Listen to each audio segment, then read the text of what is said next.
Hello bachon, let us read the question. The question says, name A, B, C, D, E and F in the following diagram showing change in its state. यानी हमको एक diagram दिया गया है जिसमें A, B, C, D, E, F labelled है, हमको उसका नाम बताना है। तो अगर हम इस डायग्राम में देखें तो इधर से इधर जाने पे हीट इंक्रीज कर रही है और प्रेशर डिक्रीज कर रहा है, और इधर से इधर जाने पे हीट डिक्रीज कर रही है और प्रेशर इंक्रीज कर रहा है।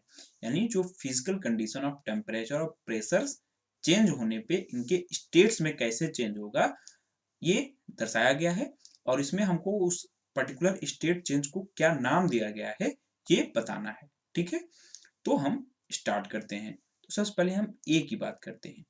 तो ए में अगर हम देखें तो ए में जो चेंज हो रहा है वो हो रहा है सॉलिड से लिक्विड, यानी सॉलिड से लिक्विड में चेंज हो रहा है जब प्रेशर कम किया जा रहा है और हीट इंक्रीज की जा रही है।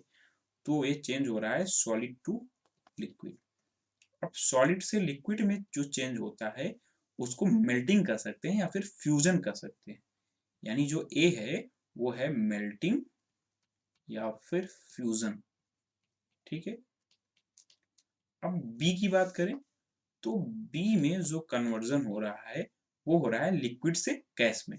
लिक्विड से हीट दी जा रही है और प्रेशर डिक्रीज किया जा रहा है और लिक्विड से गैस में स्टेट चेंज हो रहा है। यानी जो लिक्विड से गैस स्टेट चेंज होता है उसे वेपराइजेशन या फिर इवेपोरेशन कहते हैं। यानी इवेपोरेशन या फिर वेपराइजेशन, लिक्विड से गैसियस स्टेट में चेंज। ठीक है, अब बात करते हैं सी की। तो सी में देखें तो गैस से लिक्विड में चेंज हो रहा है, जो स्टेट चेंज हो रहा है वो गैस से लिक्विड में हो रहा है on decreasing heat and increasing pressure. ठीक है, यानी गैस से लिक्विड में, सी प्रोसेस में गैस टू लिक्विड। अब गैस से लिक्विड में चेंज होना क्या कहलाता है? वो कहलाता है कंडेंसेशन। यानी कंडेंसेशन हो रहा है। जैसे वाटर का वेपर अगर वाटर के लिक्विड स्टेट में चेंज हो रहा है तो उसको कहा जाता है कंडेंसेशन। यानी गैसियस स्टेट से लिक्विड स्टेट में चेंज होना कहलाता है कंडेंसेशन। और बात करते हैं डी।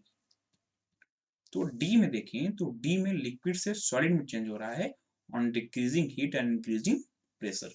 डी हो रहा है लिक्विड से सॉलिड में, लिक्विड टू सॉलिड। अब लिक्विड से सॉलिड में चेंज होना कहलाता है सॉलिडिफिकेशन या फिर फ्रीजिंग हम कह सकते हैं। ठीक है, सॉलिडिफिकेशन या फिर फ्रीजिंग, सॉलिडिफिकेशन या फिर हम फ्रीजिंग भी कह सकते हैं। डी के बाद हम ई की बात करते हैं। तो ई में सॉलिड से डायरेक्टली गैस में चेंज हो रहा है on increasing heat and decreasing pressure. तो सॉलिड से डायरेक्टली गैस में चेंज होना without undergoing into liquid state is called sublimation. यानी ये कहलाएगा सब्लिमेशन। ठीक है, और एफ की बात करें तो एफ में गैस से डायरेक्टली सॉलिड में चेंज हो रहा है on decreasing heat and increasing pressure.